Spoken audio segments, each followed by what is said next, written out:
אתמול התקיים טקס הכתרת ראש הרשות השופטת, השופט יצחק עמית. מי היה בטקס? כל המי ומי.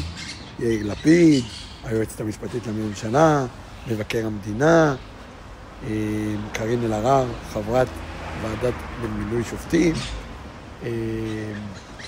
ראשי הרשויות הדתיות בישראל, אבל מי לא היה נוכח? ראש הרשות המחוקקת וראש הרשות המבצעת.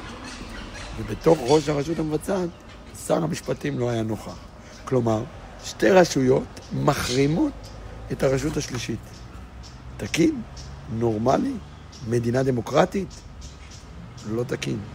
כרגע יש משבר חוקתי במדינת ישראל, כאשר שר המשפטים יריב לוין מסרב להכיר במינוי הזה.